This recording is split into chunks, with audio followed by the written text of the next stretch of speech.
Sergeant Ryan Mitchell grabbed the rifle case out of her hands before she'd taken 3 steps into the outpost, and he threw it. It skidded across the gravel, $12,000 of precision optics bouncing off a sandbag wall while 40 men watched and said nothing. "Go home, sweetheart," he said. "This isn't a shooting range. Men die out here." Corporal Emily Carter looked at her rifle in the dirt. Then she looked at him, and she smiled.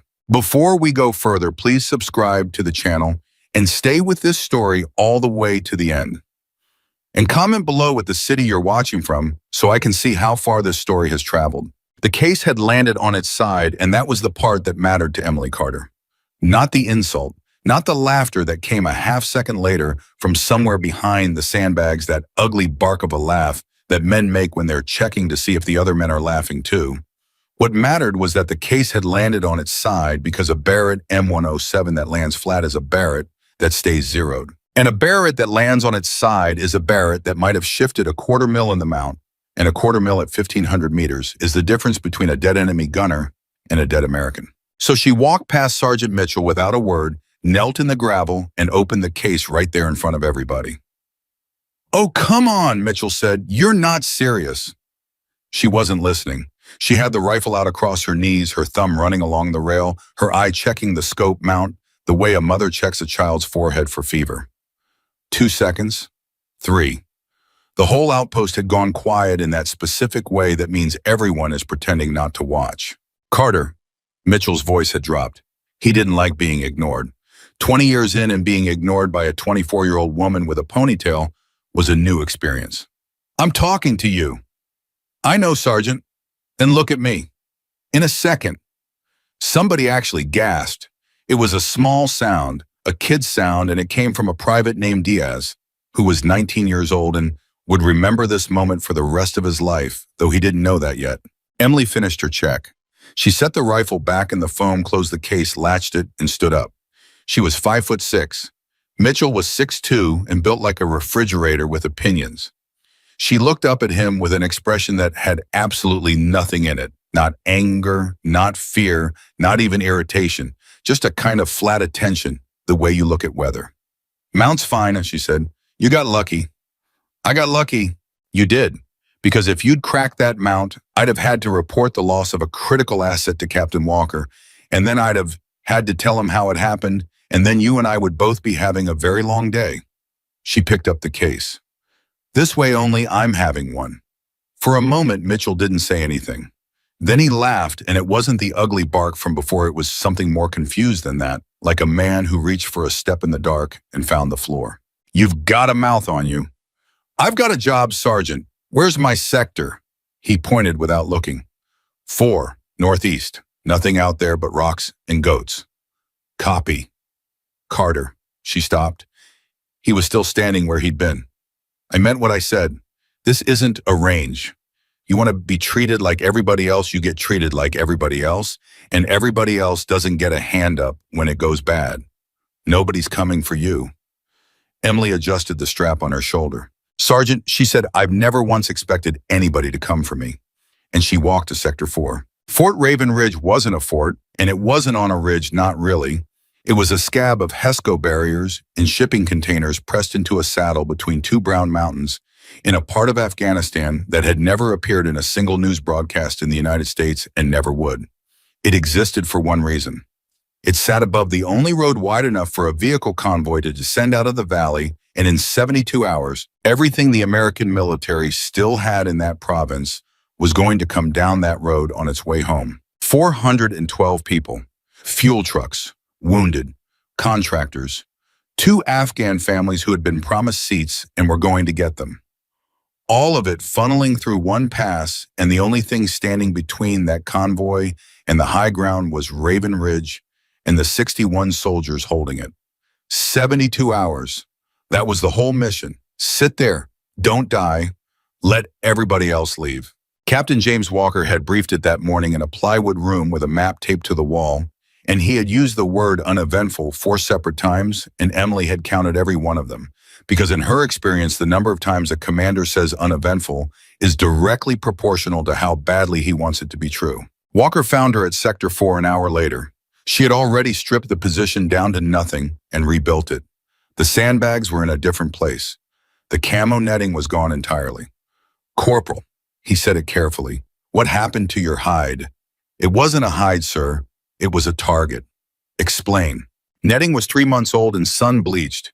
It was 2 shades lighter than everything around it. From the valley floor, it looked like somebody had painted a white X on the hillside and written sniper underset. She kept working as she talked, seating a sandbag with the heel of her hand. Also, the previous team dug in with the spoil piled on the downslope side. Fresh dirt, different color. You could see it from a mile out. If anybody's been watching this position, they've known exactly where our long gun sits since the day it got here. Walker was quiet a moment. The previous team was 2 Marines with 11 combat deployments between them. Yes, sir, and they were also here in March when everything was green and the netting matched. She finally looked up at him. Sir, I'm not saying they were bad at their job. I'm saying it's July. Captain Walker was 35 years old, a West Point graduate, and a fundamentally decent man who had one flaw, which was that he had learned to trust experience above all things, and he had learned it because experience had saved his life twice. So when he looked at Emily Carter, he saw a talented kid. He couldn't help it. He'd have needed a different life to see anything else. Carry on, he said. He got 15 steps away before she said, Sir. Corporal, can I show you something? What she showed him was a rock. It was on the north ridge 1,100 meters out, a hump of gray stone about the size of a pickup truck sitting on a shoulder of the mountain. Walker looked at it through her spotting scope for 10 full seconds. It's a rock, he said. It's a rock that moved. Rocks don't move, Carter. That one did. She pulled a small green notebook out of her cargo pocket, flipped it open, and held it up. Pages of handwriting, sketches, numbers. This is from the overhead imagery in the intel packet, dated the 9th. I traced the ridge line profile. Then I traced it again this morning off my own glass. She flipped the page. 2 lines, one above the other. In the top line, there was a notch. In the bottom line, the notch was filled. That gap is gone, sir. Something is sitting in it now. Rock slide. Sir, there's no scree. A slide leaves a fan of loose stone underneath it, and there's nothing under that rock but the same dirt that's been there since March. She lowered the notebook. Somebody carried that up there, or rolled it, and they did it in the last 6 days. Walker looked through the scope again. Longer this time.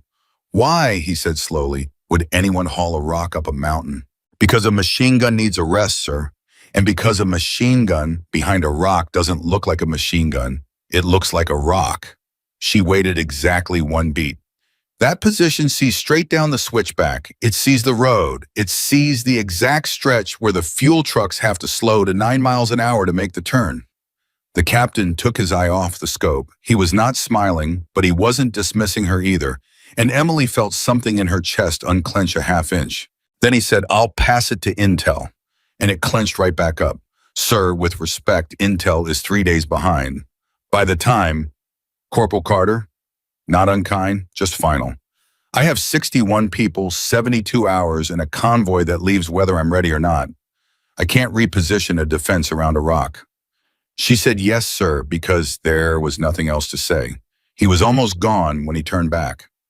For what it's worth, that's good work, the notebook. Keep doing that. Yes, sir. She waited until he was out of sight. Then she sat down behind her rifle and she wrote in the notebook in small block letters the words, nobody will believe the rock. Her team was 3 people and 2 of them didn't want to be there. Specialist Marcus Diaz was her spotter 19 from Modesto, with a face like a golden retriever, and the unshakable belief that he was about to be killed and at any moment, which honestly made him a better spotter than most, because he never stopped looking. He had said maybe 40 words to her in 6 hours, and 30 of them were, yes, Corporal. Private First Class Tyler Boone was Security 22 from somewhere in Georgia. He described only as past the Waffle House, and Boone had made his position clear inside of 90 seconds. No offense, he'd said, but I put in for 2nd platoon. None taken. It's not a woman thing, okay? It's a Mitchell thing.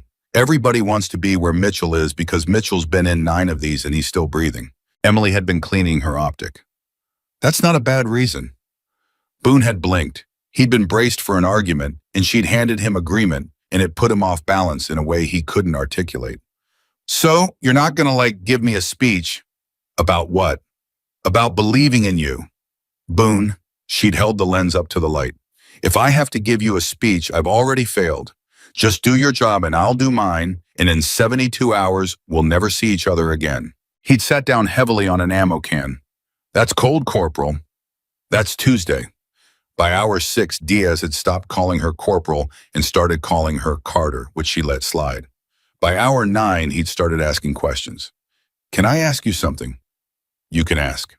Is it true you shot a 900 at Bragg? No. Oh. He deflated. It was 1100, and she said, and it was a fluke, and anybody who tells you a fluke means anything is trying to sell you something. She didn't take her eye off the glass. Diaz, fourth wadi from the left. Tell me what you see. He looked for a long time. Dirt. Look again. Another long time. Okay, still dirt, but there's a line in it, like a scuff. That's a drag mark. Something heavy went across there in the last 2 days. Something on a sled or a blanket because there's no wheel track and no footprints on either side, which means whoever moved it walked in the drag line to hide their prints, which means they were being careful, which means it mattered to them. Now she looked at him. Write it down. Time grid what you saw, every single thing, even the things that turn out to be nothing. Why if it's nothing? Because you don't know it's nothing yet.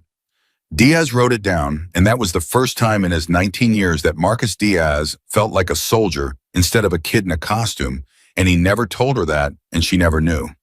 The trouble started at hour 11 in the chow tent, when Boone came in and found the men from 2nd Platoon had made up a song. It wasn't a good song. It had 2 lines and it rhymed Carter with harder, and it was being sung by a corporal named Prine, who had the vocal ability of a car alarm. It stopped the second Emily walked in with her tray, and the silence afterward was so complete you could hear the generator 200 meters away. She got her food, she sat down, she started eating. Prine, who had all of the courage that a room full of laughing friends provides, and none of the kind that operates alone, said, "No hard feelings, Carter." Emily kept eating. "Come on, it's a joke." She kept eating.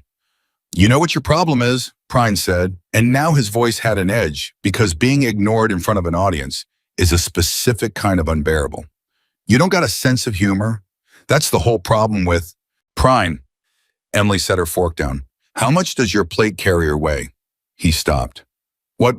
Your plate carrier, loaded, with your basic load in it. How much?"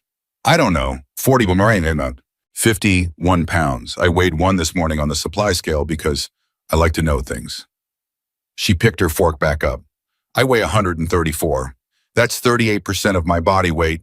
You weigh what, 190? That's 27% for you. A bite, chewing, swallowing. So every step I take up that hill costs me 11% more than it costs you. Every hour I stand a post costs me 11% more. Every single day of my career has cost me 11% more than it cost you, and I'm still here and I'm still on the same hill." She looked up. "So sing whatever you want, but don't tell me I don't have a sense of humor. I've been laughing at guys like you for 6 years." Somebody in the back of the tent said, "Oh," very quietly. Prine's ears went red. He opened his mouth, and Sergeant Mitchell's voice came from the doorway. "Prine, outside." The tent emptied like somebody pulled a plug. Emily finished her food alone. Mitchell came back 4 minutes later and sat down across from her without asking, which was the single rudest thing he could have done, and also she understood immediately the only way he knew how to approach her. "I don't like you," he said. "Okay. That's it, okay. You want me to like you back?" "I don't know you, Sergeant. You've been unpleasant to me for 11 hours. That's not enough data for hate. That's barely enough for mild dislike." Mitchell stared at her. Then he laughed once, that same confused laugh from the gravel. "Where'd they get you? Fort Benning, mostly." "No, I mean..." He rubbed his face with a hand the size of a dinner plate. "Carter, look, you want the truth?" "Generally, yes. I got a kid, daughter, she's 22. He said it flat like a man putting a card face up. "She's in college in Athens, studies plants, botany, whatever." He turned his coffee cup around on the table. "Every time I look at you, I see her. And every time I see her dead in a ditch on this mountain. And I can't turn it off. It's not fair to you. I know it's not fair. I've known it since about 10 seconds after I threw your rifle. He looked up, but I'd throw it again. Emily was quiet for a long moment. That's the most honest thing anybody said to me in 4 years, she said. Don't make it a thing. I won't. She stood, picked up her tray and paused. Sergeant, your daughter. If she was standing in a burning building and the only way out was a door she'd never been through, would you tell her not to go through it because you couldn't stand to watch? That's not the same. No, Emily agreed. It's not, because she didn't choose the fire. She hooked the tray under her arm. I chose the fire. I chose it when I was 17, and I've been choosing it every morning since. And the worst thing you can do to somebody who chose it is stand between them and the door because you're scared. She walked out. Mitchell sat there for a long time with a cold cup of coffee, and he thought about Athens, Georgia, and about a girl who studied plants, and he did not sleep well that night. Hour 19, 2 in the morning. The valley was black and silent, and Diaz was fighting to keep his eyes open. Diaz. Awake. You're not. I'm mostly awake. Look at the fourth wadi. He looked, then he stopped slouching. There's a light. There was a light. 3 seconds. Cigarette probably, and somebody smacked him for it. She was writing in the notebook without looking down at it. That's the third one tonight. 2341, 0117, 0204. What's that mean? It means there's at least 3 separate positions out there because those lights were 400 meters apart, and nobody walks 400 meters in a minefield in the dark for a smoke break. She closed the notebook. It means they're stacked up and they're waiting. And it means their discipline is good, but not perfect, which tells me they're not all veterans, which tells me somebody recruited hard and fast for something big. Diaz's voice had gone thin. Should we call it in? I already did, twice. And Emily didn't answer for a second. Get some sleep, Diaz. 2 hours. I'll wake you. He didn't sleep. He lay on his back on the cold ground and stared at the stars, which out there were so thick they looked fake. And he listened to Emily Carter breathe slow, and even behind the rifle, and he thought she's not scared. And then a minute later, with a lurch in his stomach, no, she's scared. She's just doing it anyway. That's different. That's a whole different thing. Hour 31, Emily went to Walker again, and this time she brought the notebook, and this time she was not gentle. Sir, I have 11 observations over 22 hours. Movement in 3 wadis, 2 confirmed drag marks, 4 light discipline breaks, a structural change on the North Ridge consistent with a heavy weapons position. And this morning at 0610, I glassed a man on the eastern slope who stood in one spot for 9 minutes and did nothing. Did nothing. Did nothing but look, sir. He didn't smoke, he didn't move, he didn't dig. He stood there and he looked at us for 9 minutes and then he walked away. She set the notebook on the table. Sir, that's not a fighter. That's a commander doing a leader's recon. They're not probing us. They're finished. They know where every one of our positions is, and they're waiting on a clock. Walker looked at the notebook and didn't touch it. Corporal, what is it you want from me? 2 things. Move a squad to the reverse slope behind Sector 2, because when that ridge gun opens up, Sector 2 is where the crossfire lands, and there's 40 feet of open ground behind it with no cover. And let me displace at last light to an alternate hide 600 meters east, where I can see the ridge without exposing. No. The word landed like a drop plate. Sir, Carter, listen to me. Walker leaned on the table, and for the first time she saw how tired he was. The gray under the eyes, the muscle jumping in his jaw. You are asking me to redesign my defense in the last 36 hours before a convoy movement, based on a rock, some cigarettes, and a guy standing still. And you may be right. You may be 100% right. But if I move that squad and you're wrong, I've stripped my center. If I let you displace and you're wrong, I've got my only long gun sitting alone 600 meters outside the wire with no QRF. He straightened. And here's the part I hate. Even if I believed you completely, I still couldn't do it because the order I have says hold the line as briefed. And the man who wrote that order is looking at the same imagery you traced, and he sees a rock. Emily was silent. I'm not dismissing you, Walker said. I'm telling you I'm in a box. Then let me out of it, sir. What? Don't move anybody. Don't change anything. Just give me one thing. She picked up the notebook. Verbal authorization to engage without calling for permission if I positively identify a crew-served weapon in that ridge position. That's it. No troops, no movement, just the trigger. Walker stared at her. You want me to give a 24-year-old corporal free rein to open the battle? Sir, Emily said, the battle's already open. I'm asking you to let me be in it. The tent was very quiet. Denied, he said. And she said, yes, sir. And she saluted, and she walked out into the sun, and she went back to her rifle, and she sat behind it for the next 14 hours, without complaining once because she had chosen the fire. Boone found hers at dusk. He'd been avoiding her all day. He sat down on the ammo can and didn't say anything for a while. I heard about the captain, he finally said. News travels. Yeah. He pulled out a loose thread on his glove. Carter, can I ask you something dumb? Everybody asks me something dumb eventually. Go. Why do you keep doing it? He gestured vaguely, taking in the notebook, the ridge, the whole world. You told him. Twice? 3 times. He said no. So why are you still sitting up here staring at a rock nobody's watching? Nobody's going to give you a medal for being right. If it goes bad, everybody's going to be too busy dying to say sorry. Emily thought about it for a real length of time, long enough that Boone started to think she hadn't heard. When I was 9, she said, my dad worked at a mill, kept telling them the guard on the number 4 saw was loose. Wrote it up 6 times. 6? They kept saying, it's fine, Carter, don't be dramatic. Carter, she adjusted the focus a hair. 7th time he stopped writing it up. Figured, what's the point? Boone waited. And a man named Ed Kelso lost his arm on the number 4 saw in March of 2008. She said it without any drama at all, which somehow made it worse. My dad quit that week, never worked a mill again. And when I was 17 and I told him I was enlisting, he said one thing to me. He said, Emily, they will not listen to you.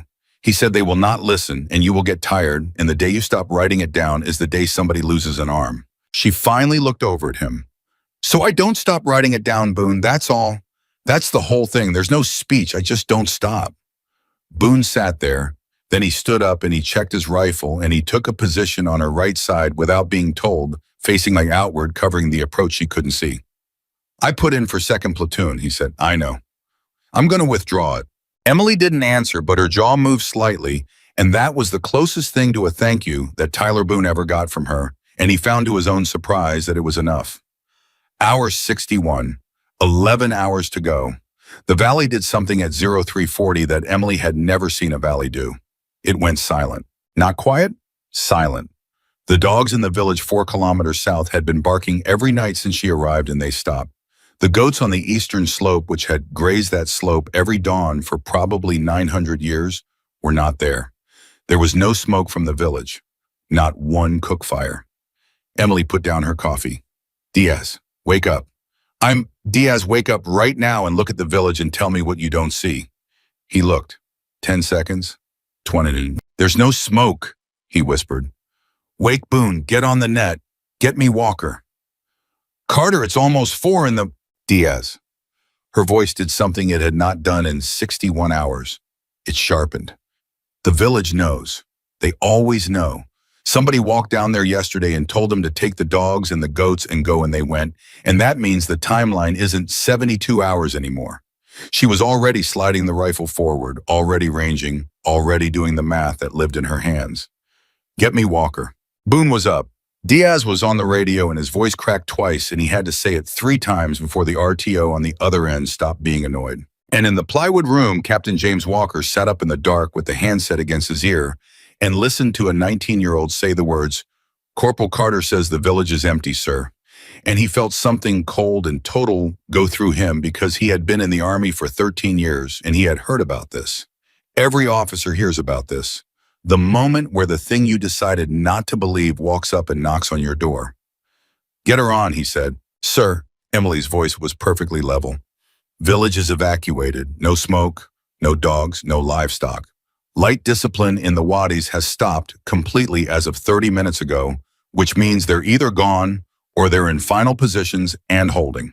Sir, I'm requesting one more time. And that was when the North Ridge lit up. Not the machine gun. Not yet. It was a signal flare, a single green streak going up from behind a gray rock the size of a pickup truck. And it hung there over the valley and turned the whole world the color of a lime And by that light, Emily Carter could see for 1.5 seconds the eastern slope. And the eastern slope was moving. Not a squad, not a platoon, hundreds. Diaz made a sound that wasn't a word. Boone said, "Oh my God," in a small voice from Georgia. And on the radio, half a mile away in a plywood room, Captain James Walker heard the first mortar leave the tube through Emily Carter's open mic, that hollow thunk that every soldier learns in his bones, and he heard her say 4 words in a voice as calm as a woman reading grocery list. "Sir, it's already started." The line went to static. And 1,100 meters away, behind a rock that everyone had told her was just a rock, a machine gun that everyone had told her didn't exist, rotated 40 degrees on its tripod and pointed itself directly at Sector 2, where 40 feet of open ground lay behind 11 American soldiers who had no idea they were already dead. Emily put her eye to the scope. "Diaz," she said, "wind. 9 to 11 left to right, gusting," Diaz said, and his voice broke on the last word, and he hated himself for it. "Better," Emily said. "Say it again without the apology in it." 9 to 11, left to right, gusting. "Good. 1,140 meters to the rock. I need you to watch my trace, and I need you to not blink." She settled her cheek down, and the world narrowed to a circle of green light. "Boone, get on the net. Tell them Sector 2 is about to get hit from the ridge. Tell them to get off the backside of that position. Not the front, the back." Boone had the handset already. "They're not going to listen to me, Carter. I'm a private. I'm nobody." "Then be a loud nobody." 0343. The first mortar landed 60 meters short of the wire, and the whole outpost jumped like a body under a defibrillator. The second one didn't. The second one came down on the motor pool and turned a fuel Bowser into a column of orange that stood up over Raven Ridge and made the mountains look like they were made of paper. And then the machine gun on the North Ridge opened up. It was a long, ripping sound, sustained professional, and it walked across Sector 2 exactly the way Emily had drawn it in the notebook 2 days earlier, from the left shoulder of the position to the right, and 11 men who had been asleep 4 seconds ago came piling out the back of that position into 40 feet of open ground, and the gun caught them in the middle of it. Emily watched 3 of them go down through her scope, and she did not move her eye. "Carter!" Diaz's voice was climbing. "Carter there! I see it? Then shoot it." "I can't." "Why can't you?" "Because I don't have permission, and I don't have PID. And if I fire right now, every gun in that valley knows exactly where the sniper is, and then I'm no good to anybody for the next 11 hours. She said it in one breath, flat like reading off a card. "Boone, net. They're screaming, Carter. Everybody's screaming at once. I can't. Find Mitchell, not Walker. Mitchell." 0346. Sergeant Ryan Mitchell was on his belly 40 meters behind Sector 2 with a dead man's blood on his forearms, and he was listening to a private from Georgia yelling in his ear about a rock. "Say again." "The rock, Sergeant Carter," said the rock. "There's a gun behind the rock on the North Ridge. She's had it ranged for 2 days. And Mitchell lifted his head, 2 inches, which was 2 inches more than a smart man would have lifted it, and he looked northeast at 1,100 meters of black mountain, and he saw the muzzle flash. And it was coming from exactly where a 24-year-old woman had told him it was coming from while he was busy telling her to stay in her lane. He put his face back in the dirt. He said a word that his daughter in Athens would have been shocked to hear. Then he keyed his handset and said, 6, this is 2-4, to cow a positive identification on a crew-served weapon North Ridge behind the rock. I say again, behind the rock. Carter was right. Give her the gun. Give her the gun. Right now, in the plywood room, Captain James Walker was standing in a rain of splinters with a map on the floor and a radio in each hand, and 1 second to make a decision he had already refused to make twice. He said, "Carter, this is 6, weapons free, your discretion.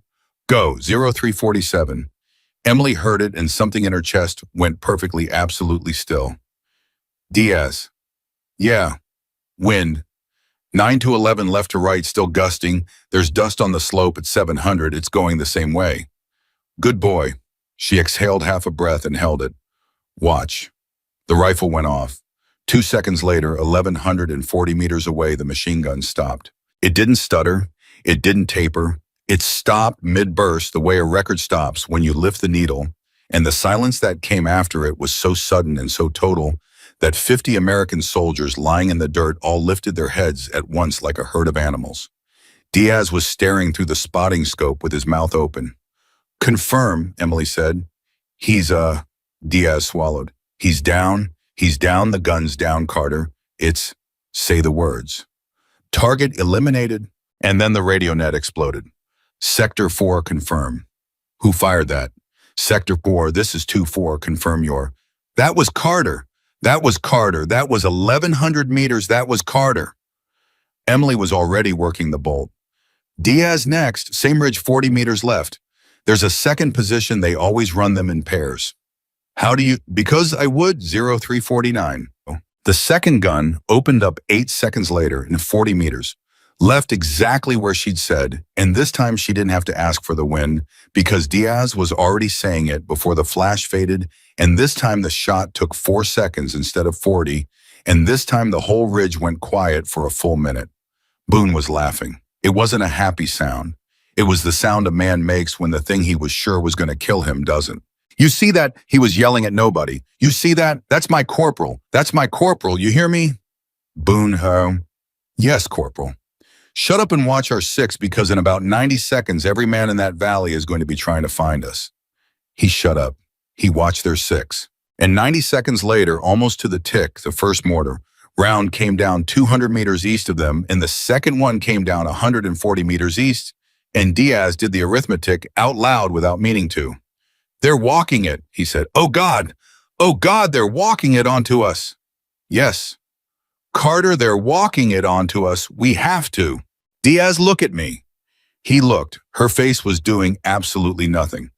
How long does it take a mortar crew to adjust and fire again?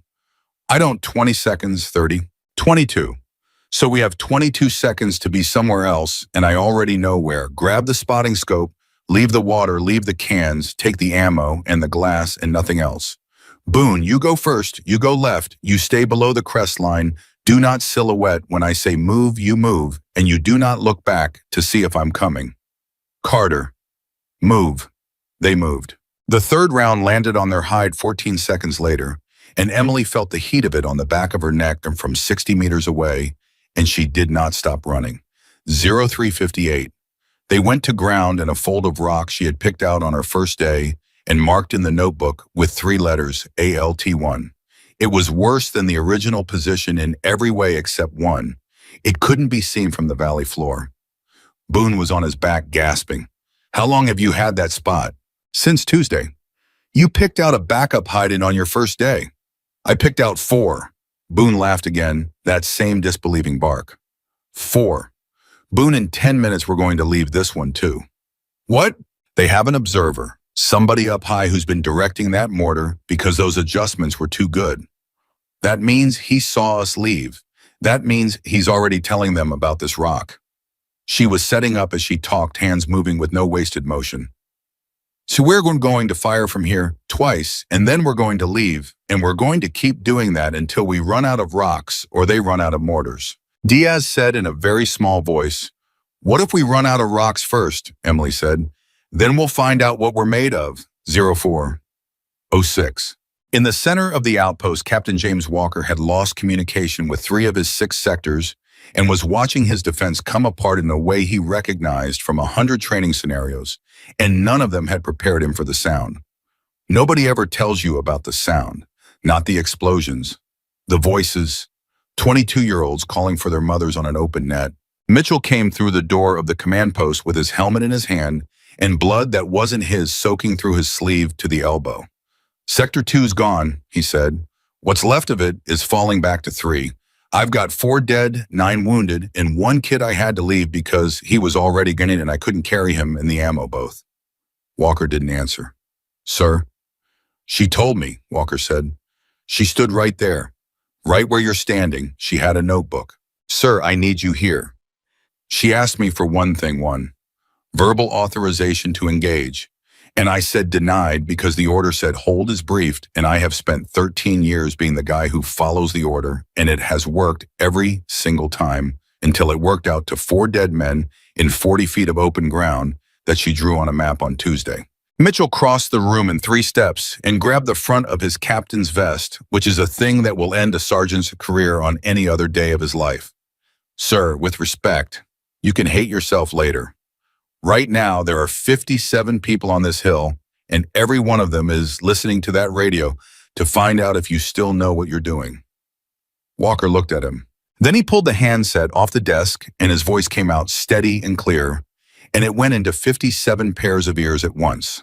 All stations, this is 6. Consolidate on Sector 3. Bring your wounded, bring your ammunition. Leave everything else. Sector 4 is engaged and effective on the North Ridge and will remain in place. I say again, Sector 4 is our long gun. Sector 4 stays, everybody else comes to me. A beat. We hold until the convoy is through. That's it. That's the whole plan. Move. Mitchell let go of his vest. Better, sir. Get out there and make it true, 0414. The enemy did the thing Emily had been afraid of. They stopped attacking Sector 3. Why'd they stop? Boone kept saying. Carter, why'd they stop? That's good, right? That's gotta be good. It's not good.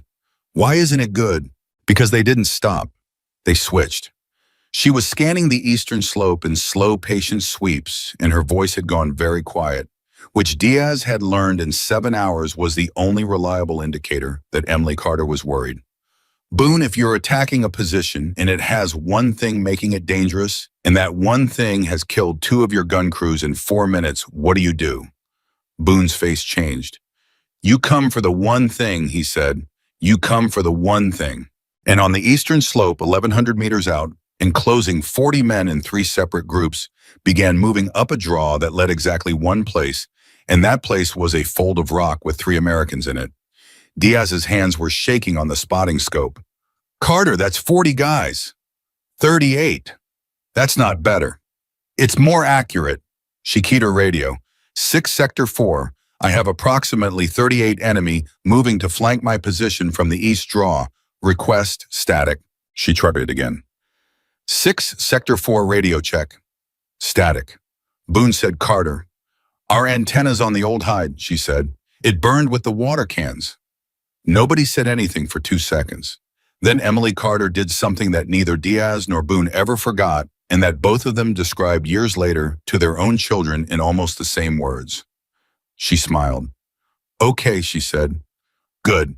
Now nobody can tell me 0421. What happened over the next 19 minutes went into the after-action report as effective delaying fire by an isolated element. That's what it says. 9 words. Some staff officer in an air-conditioned room typed 9 words and moved on to the next paragraph. Here's what it actually was.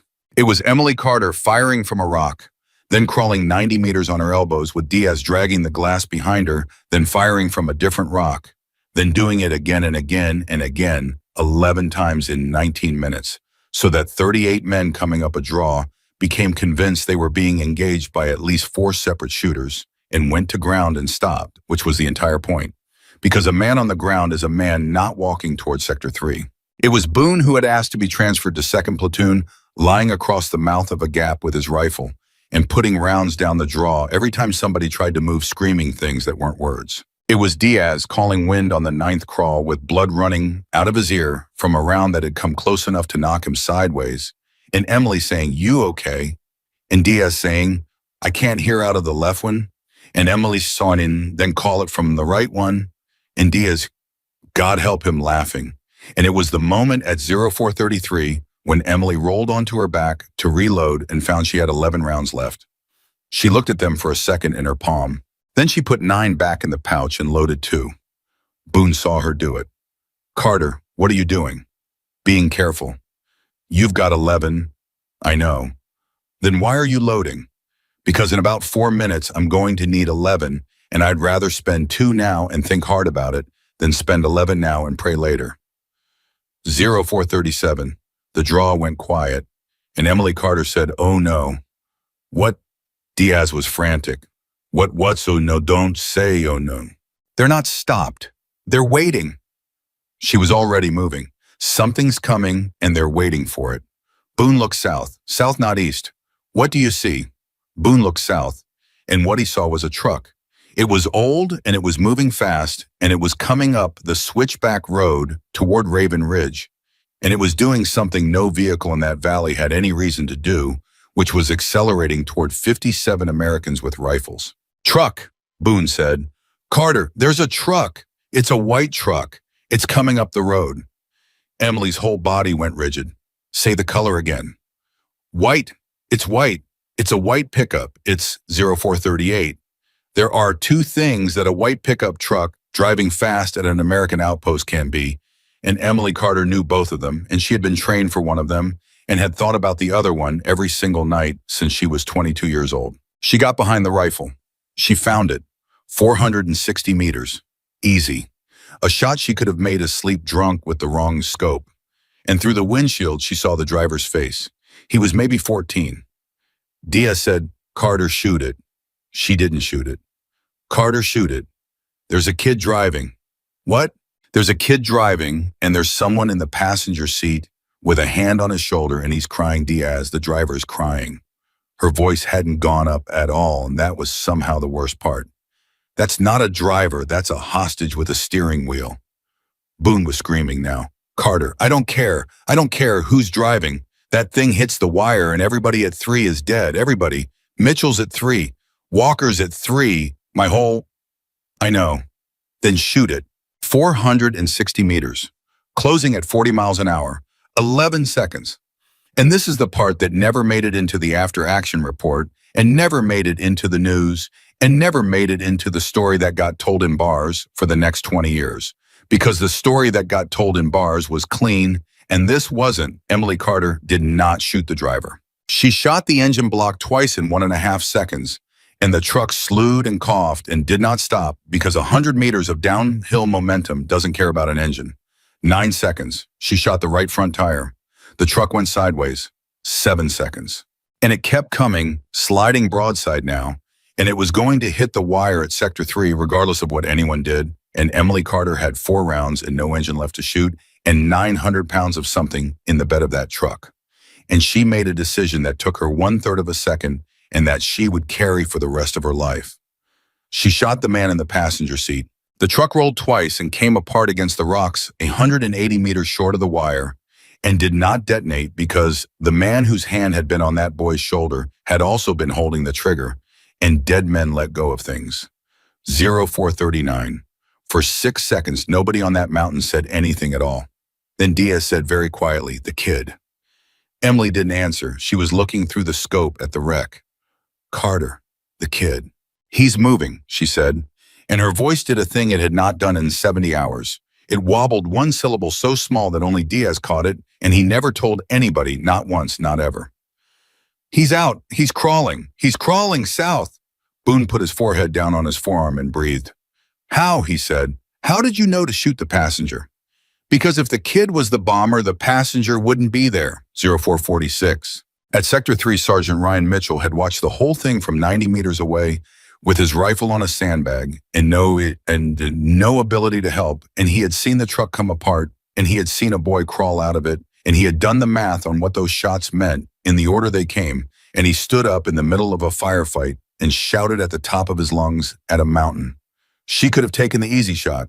Nobody knew what he was talking about. A specialist pulled him back down. "Sergeant, get down." She could have taken the easy shot. Mitchell was shaking. The kid was right there. The kid was right there in the glass, and she could have dropped him at 400 meters and gone home. And nobody on this earth would have said one word to her about it, and she didn't do it. She went for the engine. She went for the engine with a truck bomb at 400 meters. Do you understand what that... "Sergeant, I don't know what you're..." 20 years, Mitchell said, and he was laughing, and it was terrible. 20 years, and I threw her rifle in the dirt. 0502, the sun came up. It came up the way it does out there all at once. No warning, and it lit the eastern slope and showed everyone exactly what they were dealing with. And what they were dealing with was worse than anybody had guessed. Not hundreds. Not even the number Emily had said in the dark. The slope was covered. Diaz stopped by breathing for a second. "Carter, how many is that?" "Don't count." "How many?" "Diaz, don't count. Them counting them doesn't change one single thing about what we do next, and it will take something out of you that you need." She was already ranging, already writing, already working. "Give me the wind." He gave her the wind. 0511.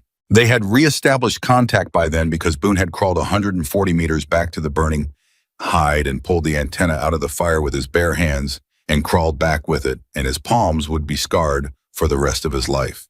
And when he handed it to Diaz, he said, "Don't tell her I cried." And Diaz said, "Told her what?"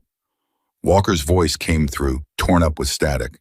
"Sector 4, this is 6. Are you alive?" "Alive, sir. Displaced twice. Down to 11 rounds, 50.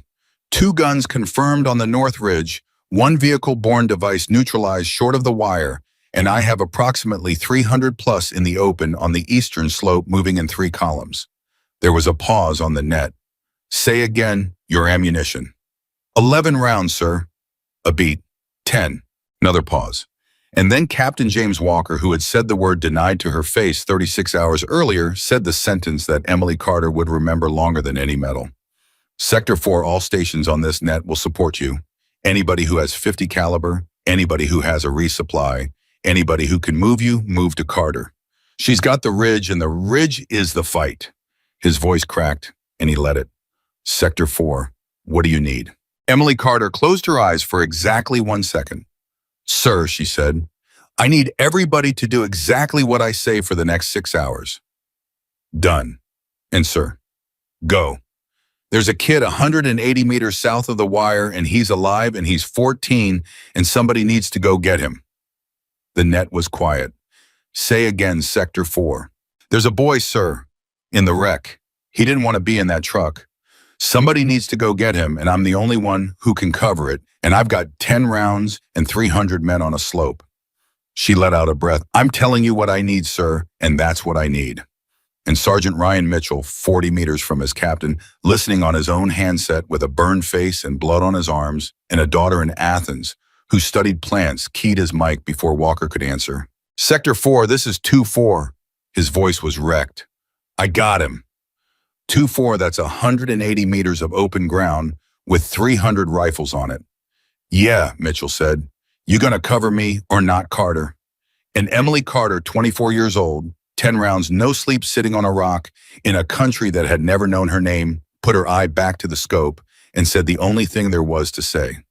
"Sergeant," she said, "I've had you covered since Tuesday." 0514. Mitchell went over the wire, and the entire eastern slope opened fire at once. 10 rounds.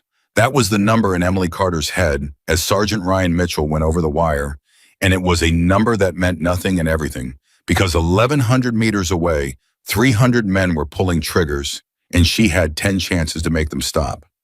"Diaz, winds drop 4 to 6 left to right. It's swirling in the low ground." "Not the wind. Look at the soap and find me the man who isn't shooting." Diaz's eye went to the glass. "What? 300 guys are firing. One of them isn't. Find him." 0514 in 40 seconds. Mitchell was 9 steps out, and the ground around him was coming apart. He wasn't running in a straight line because he was 42 years old and had learned in Ramadi that a straight line is a math problem you hand to the enemy. So he was running in a broken stagger like a drunk crossing a highway, and the rounds were going where he had been. 2-4 is at 20 meters, Boone was calling, and his voice was cracking on every word. "Carter, they're all shooting at him. They're all—" "Diaz, the man who isn't shooting." "I can't." "You can. He's kneeling, he's got a radio, or he's got binoculars, and he's the reason all that fire is landing near Mitchell instead of all over the mountain. Find him." 3 seconds. 4. "Got him." Diaz's voice went dead calm for the first time in his life. 940 meters. There's a gray rock outcrop, left side. He's behind it with a hand up. He's directing. Carter, he's directing them onto Mitchell. Wind. 4 to 6 left to right, favor left, 1.5. The rifle went off. 940 meters away, the hand came down and did not come back up, and the fire on the open ground did not stop, but it lost its brain. It went from a hose to a spray. It went from 300 men shooting where they were told to 300 men shooting where they felt like. And that difference is the difference between a dead sergeant and a living one. Mitchell made 30 more meters. 9, Emily said. 0516. 2-4, this is Sector 4. You're doing fine, keep going. Don't look at the wreck, look at the ground in front of your feet. Mitchell's voice came back in pieces, all breath and no air. You're chatty for a sniper. You're slow for a man being shot at. I'm 42, then be 42 faster. Diaz almost laughed, and it came out as something closer to a sub. 0517. Carter. Boone's voice changed. Carter, there's a guy moving toward the wreck from the south. He's got a rifle. He's going for the truck. Emily swung the scope. 410 meters. A man in gray moving quick and low, and he wasn't going for Mitchell. And that was worse because there was only one other thing at that wreck worth going for. He's going for the kid, she said. Why would he? Because the kid's a witness. She fired. 8. The man in gray went down and did not get up, and Emily Carter felt exactly nothing about it, which is a thing she would think about at 3 in the morning for the next 11 years. 0519. Mitchell reached the wreck. He went down on his belly beside it, and for 4 seconds, he was out of the glass, and Emily's stomach did something she would have described if anyone had asked as falling down a stairwell. 2-4, status. Nothing. 2-4, nothing. Diaz whispered, Carter. 2-4, this is Sector 4, answer me right now. And then wheezing, half laughing, he bit me. Emily closed her eyes for a quarter second. Say again. The kid, he bit me, right through the glove. A grunt is shifting the sound of a big man dragging something. He thinks I'm here to kill him. Carter, he's fighting me, he's screaming. I got a 14-year-old kid trying to gouge my eye out and 300 people shooting at my 2-4. Say the word salam. Say it slow. Say his name if he'll give it. I don't speak. Say it anyway. He doesn't need the language. He needs the tone.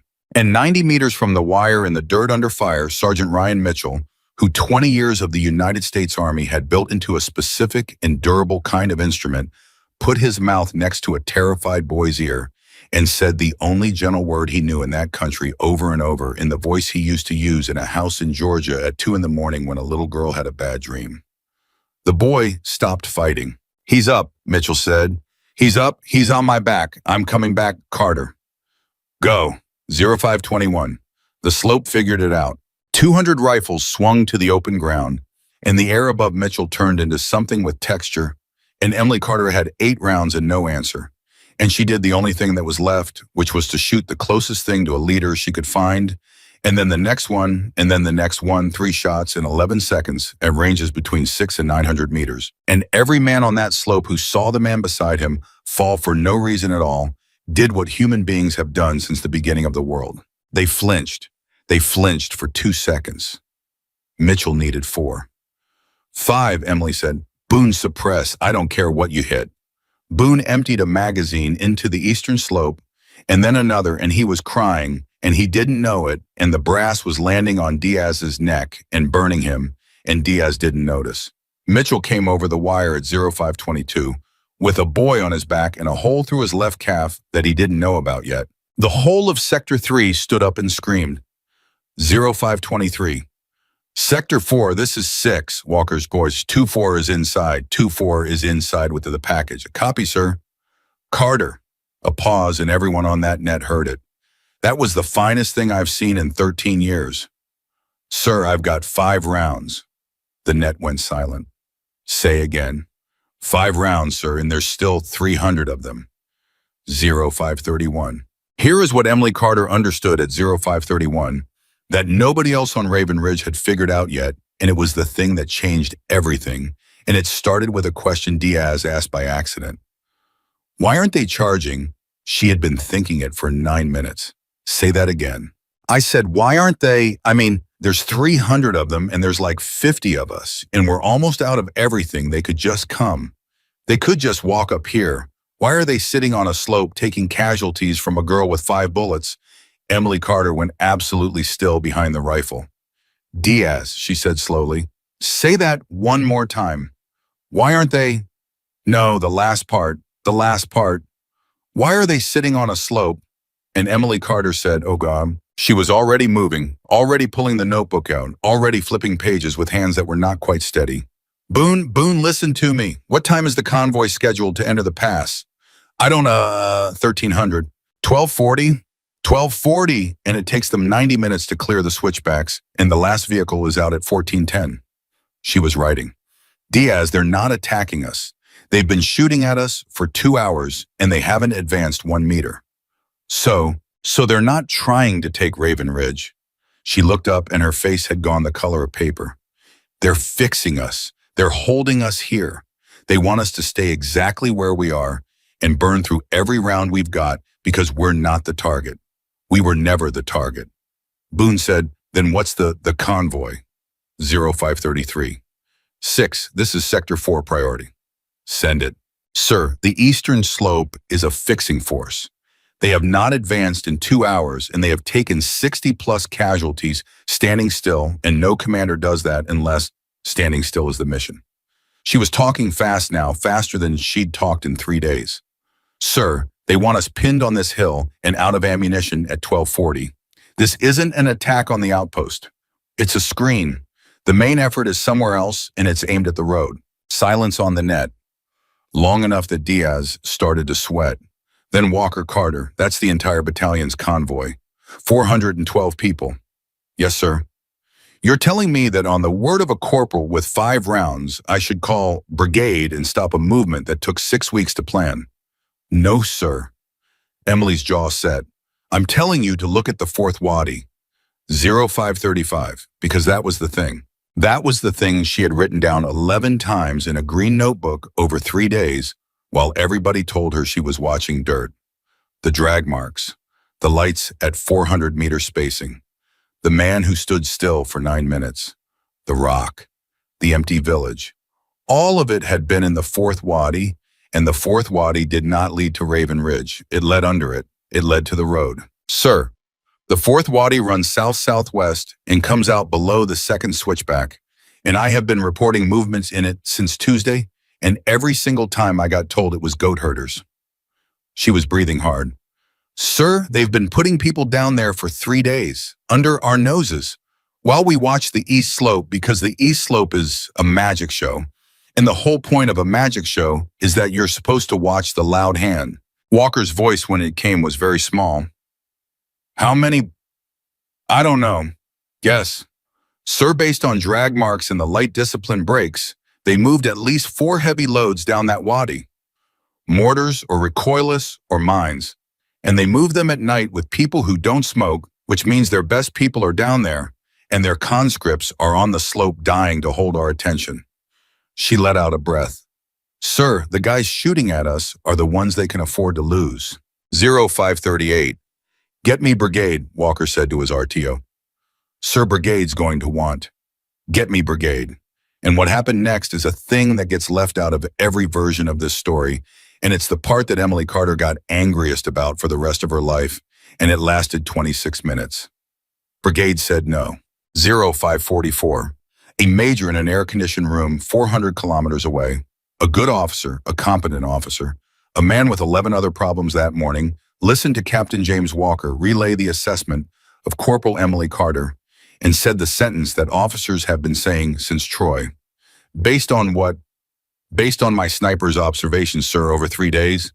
Your sniper, is your sniper an intel officer? No, sir. Do you have imagery? No, sir, we have. Do you have a single confirmed sighting of an enemy element in that wadi confirmed, Captain? Not drag marks. Walker looked across the plywood room at Mitchell, who was sitting against the wall with his leg wrapped, and a 14-year-old Afghan boy asleep against his ribs, and Mitchell looked back at him and shook his head slowly because they both knew the answer. No, sir, Walker said, no confirmed sighting. Then I'm not stopping 412 people on drag marks. I'm sorry, Captain. Get me PID and I'll turn the whole thing around inside 10 minutes. Until then, that convoy rolls at 1240. The line went dead. 0546. Walker keyed the handset and told Emily Carter the truth because he had learned something in the last 2 hours. They want positive identification. Emily didn't answer for 4 seconds. Sir, she said, there is no way to positively identify a man in that wadi from this hill. It's dead ground. That's why they picked it. I know. The only way anybody gets eyes into that wadi is if somebody goes down there. Carter, sir, how far is it from my position to the mouth of the 4th wadi? Absolutely not. Sir, it's 1,400 meters, and every one of them is downhill, and I have 400 meters of dead ground on the south face that nobody on the eastern slope can see into. Carter. Walker's voice went off the rails, and everyone on the net heard it. You are the only thing keeping 300 men on that slope. If you leave, they come. If they come, we're gone in 20 minutes. And Emily Carter on a rock with 5 rounds said the sentence that Specialist Marcus Diaz would repeat at his own promotion board 7 years later when they asked him what leadership meant. Sir, if I stay here, I save 57 people for 6 hours and then 412 people die on a road at 1240. If I go, maybe I save all of them and maybe I kill us all. Sir, I've done the math 9 times and it comes out the same way every time. And I'm sorry, sir, but the math doesn't care how I feel about it. 0549. Give me a minute, Walker said. Sir, we don't. Corporal, give me a minute or I'll give you an order. She gave him the minute. Diaz was staring at her. Carter, please tell me you're not. Diaz, get your notebook. What? Get your notebook and open it and write down everything I say because in about 9 minutes, you're going to be the only person on this hill who knows what I know, and if I don't come back, you're going to have to be me. And Marcus Diaz, 19 from Modesto, with blood dried in his left ear, took out a notebook and wrote 0553. Walker came back on the net, and he had a plan, and it was insane, and it was the best one available. Sector 4, this is 6. Here's how it goes. At 0600, I'm going to do something stupid. Sir, I'm going to attack. Boone said out loud to nobody. He's gonna what? Every man I've got who can walk goes over the wire at Sector 3 and puts everything we own into the eastern slope for 4 minutes. Every machine gun, every grenade, the mortars, all of it. It'll be the loudest thing in this province. A pause. They'll think we've lost our minds, and every eye on that slope will be on the front door. Emily understood immediately and something in her chest twisted. Sir, that's a diversion. That's your people standing up in the open to draw fire so I can walk out the back. Yes. Sir, you'll lose men. Yes. Sir. Carter. Walker's voice was steady as a table. 2 hours ago, you asked me for one thing, and I said denied, and 4 men died in 40 feet of open ground. You don't get to tell me no today. You get 4 minutes. Use them. Emily Carter, who had not cried in front of another human being since she was 15 years old, put her hand over her mouth for exactly 2 seconds. Then she said, copy, sir. 4 minutes. 0556. You're not going alone, Boone said. In. Yes, I am. Carter. Boone, and 1 person moves quiet. 2 people move like 2 people. 3 people move like a patrol, and a patrol gets seen. Then who calls your wind? She stopped, because that was the one argument she couldn't beat. Diaz stood up. He was 19 years old, and he was deaf in one ear, and he weighed 150 pounds soaking wet, and he was so frightened that his hands were doing a thing that he could not stop, and he stood up anyway. I'm the spotter, he said. Diaz, you said do your job. His chin was going. You said don't give speeches, just do the job. Well, that's the job, Carter. That's literally the job. It's the only job I have. Emily looked at him for a long moment. Bring the green notebook, she said. Not the glass, the notebook. Boone said, and me, you stay. Like hell. Boone. She turned on him. Somebody has to be on this rock at 0604, making noise like a sniper because the second that slope figures around, the long gun is gone, they walk up this hill and kill everybody, including a 14-year-old kid who bit a sergeant. She held out something. It was a magazine. 2 rounds in it. You're going to fire twice 90 seconds apart, and you're going to miss, and you're going to make them believe I'm still here. Boone looked at the magazine in his hand. You want me to be you, he said. I want you to be loud. Boone's throat worked. Carter, I put in for 2nd platoon. I know. I'm real glad they didn't give it to me. 0600. Captain James Walker stood up on a hill in Afghanistan and yelled a word that nobody in the modern army ever yells, and 51 men stood up with him, and Raven Ridge attacked 300 people with 49 rifles and 2 machine guns, and 100% of everything it had left. It was the loudest thing in that province. It was in the after-action report, a spoiling attack of limited objective. 9 men were hit in 4 minutes. 2 of them died. And in the middle of it, on the south face in 400 meters of dead ground that nobody was watching, 2 people went over the back of the hill and disappeared. 0611. They moved for 11 minutes without a word. Then Diaz said in a whisper, Carter, can I say something? No. Okay. 3 seconds. I'm gonna say it anyway. Diaz, if we die down here, I want you to know that this is the only thing I've ever done that I'm proud of. Emily kept moving. Then without turning around, Diaz. Yeah, same. 0634. They reached the lip of the fourth wadi at 0634, and Emily Carter lay down on her stomach in the dirt and crawled the last 40 meters on her elbows. And she put her eye over the edge, and what she saw took the air out of her body. Diaz crawled up beside her. He looked, and he said, "Oh." Just that. Just "oh," the way a man says it when he's been punched and hasn't fallen down yet. Because it wasn't 4 heavy loads. It was a road. Somebody had spent 3 months building a road in the bottom of that wadi. Not a real road, a track. Packed and swept and covered with brush, running 2 kilometers under the noses of the United States Army, and sitting on it in a line tarped and netted and absolutely motionless were 11 vehicles.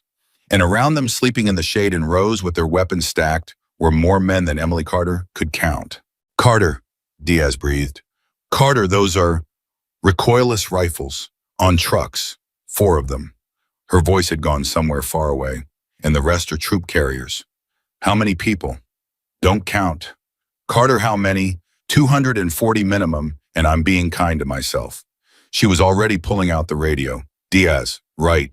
Grid time, count everything. Write it twice. If I get hit, you leave me, and you run, and you get that notebook to Walker." "Carter." "Say yes, Corporal." Diaz's face was wet. "Yes, Corporal." 0637. 6, this is Sector 4. The net came alive so fast it was clear that 57 people had been sitting on it, holding their breath. "Send it, Carter. Send it." "Sir, I have positive identification." She was shaking and her voice wasn't. "Fourth wadi grid to follow. 11 vehicles under camouflage on an improvised track. 4 confirmed recoilless rifles truck mounted. Estimate 240 plus dismounts, staged and resting. Sir, they're not waiting for the convoy to enter the pass. They're going to hit it below the second switchback where it can't turn around. And the 412 people in it are going to be in a 2-kilometer line in a ditch with a mountain on one side." Silence. Then Walker, and there was something in his voice that Emily had never heard from an officer in 6 years, and it was joy. "Say your grid Sector 4, she said the grid. 0641. 400 kilometers away, a major in an air-conditioned room heard the words, "Positive identification 4 recoilless, 240 dismounts, improvised track," and stood up so fast his chair went over, and the thing that happened next took him 9 minutes, and it involved the phrase, "turn the convoy around," and it saved 412 people who never knew, and who went home and who are alive today, and who have children, and who have never once heard the name Emily Carter. 0643. Sector 46, brigades turning the convoy. Air is inbound, 31 minutes. "Carter, get out of there. Get out of there right now." "Copy, sir, moving." And that was the moment when Marcus Diaz, who had been watching the wadi instead of his corporal, said the 2 worst words of his life. "Carter, they're up." She looked. 240 men in the bottom of that wadi were standing up, and they were not standing up lazily. They were standing up fast, the way men stand up when someone has just yelled something, and every one of them was reaching for a weapon. And on the track, one of the truck-mounted recoilless rifles was rotating. It was not rotating toward the road. It was rotating toward the lip of the wadi, toward them. "They heard the radio," Diaz whispered. "They didn't hear the radio," Emily said, and her voice was flat and strange. "Diaz, look at the 4th truck." He looked at the 4th truck.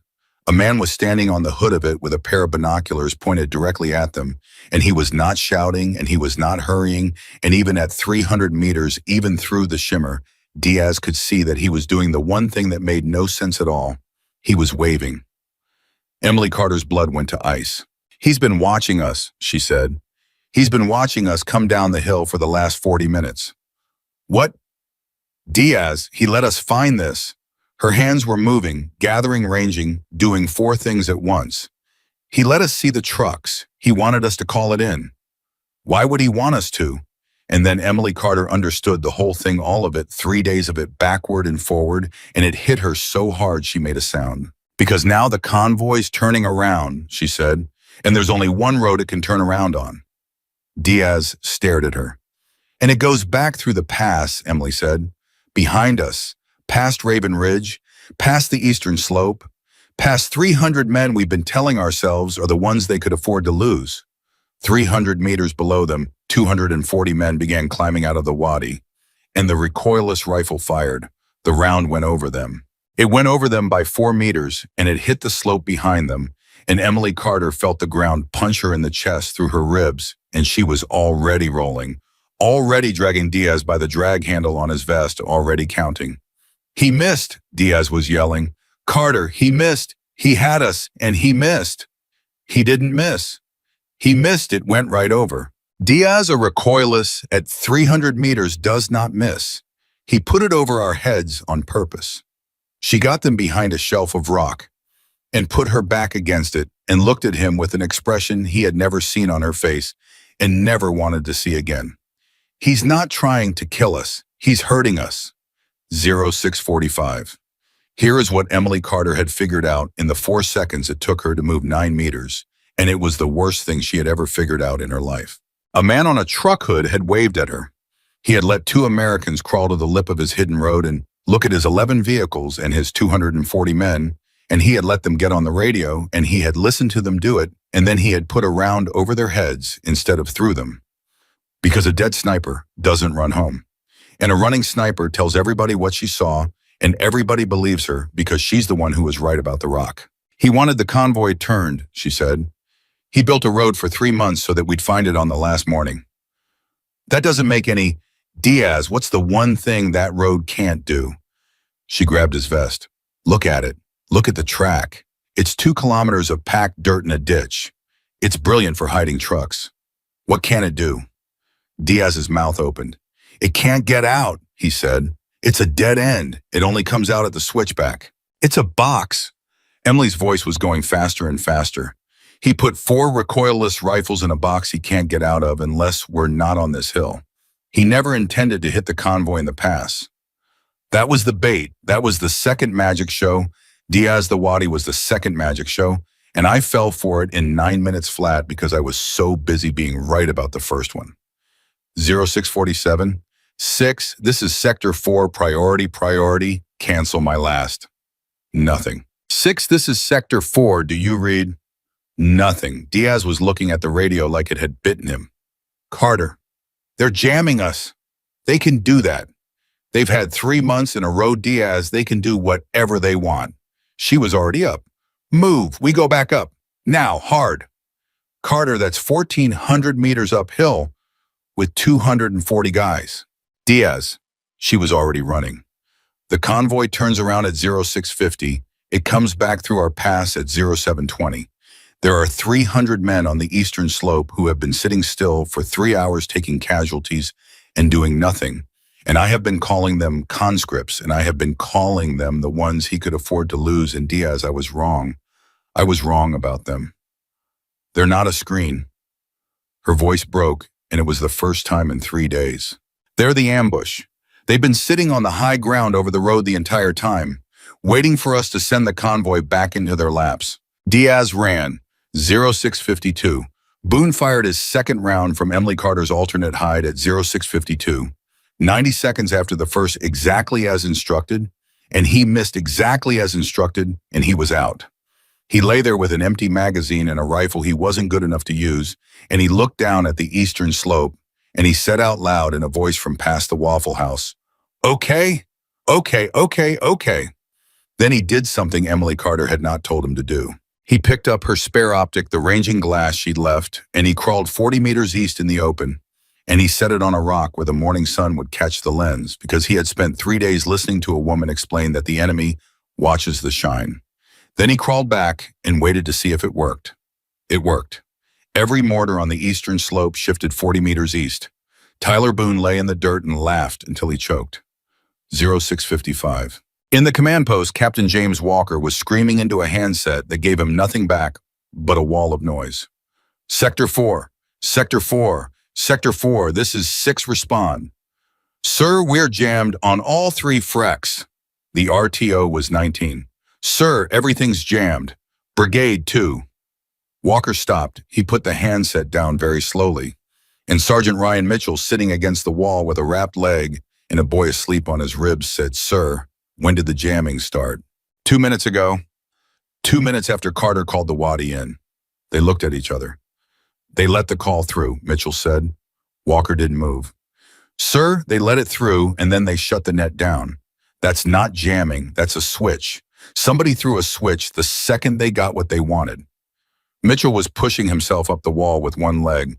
Sir, they wanted that convoy turned around. Walker looked at the map on the floor. He looked at the road. He looked at the eastern slope and at the 300 men who had been sitting on it for 3 hours doing nothing but soaking up casualties, and he did the same arithmetic Emily Carter had done in 4 seconds on the lip of a wadi, and the blood went out of his face. Oh my God, he said, they're not the diversion. No, sir. They've been sitting on the high ground over the road since Tuesday. They've been letting us shoot them. Walker put both hands flat on the table because his knees had gone strange. Mitchell, 412 people are turning around right now and driving back into the only pass on this mountain, and there are 300 rifles above it, and we just told Brigade the road was clear. Mitchell was already moving. Sir, runner, we send a runner. 14 kilometers. Sir, we send a runner, or we send 412 people into a ditch. 0657. Nobody's making 14 kilometers in 23 minutes, Walker said. Then we don't send a runner to Brigade. Mitchell's face was gray.